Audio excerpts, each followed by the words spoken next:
Nimaga orqaga qarab videoni boshladim o'zim ham bilmayman. Qizlar, sizlarga tegishli video. Bu Telegram kanallarda juda ham ko'p xabarlar kelyapti. Hozir Instagramda ham ko'rib qoldim. Betim bunaqa bo'lib, ishim osilib, buldogga o'xshab qolgan qizlar kelyapti. Kosmetolog xizmatlaridan ki to'g'risini aytaman, xursand bo'lib, maza qilib kulyapman.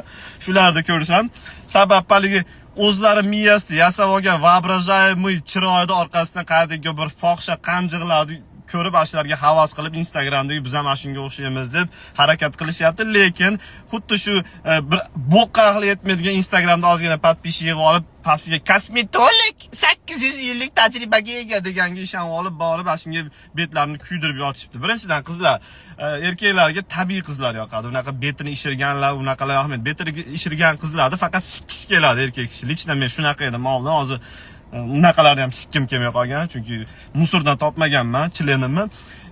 Ikkinchidan sizlar mana shu miyalar kiritilayotgan narsa Instagramda bu narsa zo'r, bu narsa zamonaviylik deb yuribsizlar. Hamma bunaqa qilib ishirib yuribsizlar, bilmayman. Tug'gan amga o'xshab. Xuniyda, reallarda normalni erkak xuniy deydi bu narsani.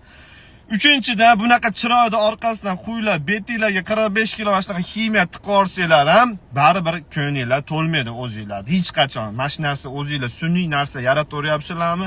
Hech qachon ko'ngillar to'lmaydi. Keyin yana bitta qo'shimcha, Amerikaga kelganimga 2 yil bo'lgan bo'lsa, bir dona amerikalik qiz ko'rganim yo'q, labiga filler qildirgan yoki botox qildirgan. Nima sababdan? Birinchidan bu qizlar o'zlariga ishonadi, ikkinchidan bular e'tibor talab emas. Qaysi erkak menga qaraydi ekan, yana nima qilsammikin, ko'timi teshigini kengaytirsammikin, yo analni probkani yonadiganni tiqolsam menga qarashadimikin, ki yana men baxtsizman, men bilan erkaklar jiddiy gaplashmayapti, erkaklar boshqa erkak emas deb yurishadi ashtaqa qizlari.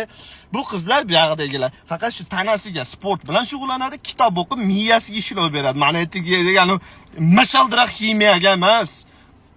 O'zingizlarni qanaqa bo'lsanglar, boringlarcha qabul qilinglar. Instagramdagi krisalarga ishonmanglar. Men qo'polroq gapirishim mumkin, lekin sizlarni o'ylab gapiryapman. Normalniy erkaklarning ko'zida bunaqa qizlar prashmandovka hamda deshovka bo'lib ko'rinadi. Lichna meni ham ko'zimda shunaqa.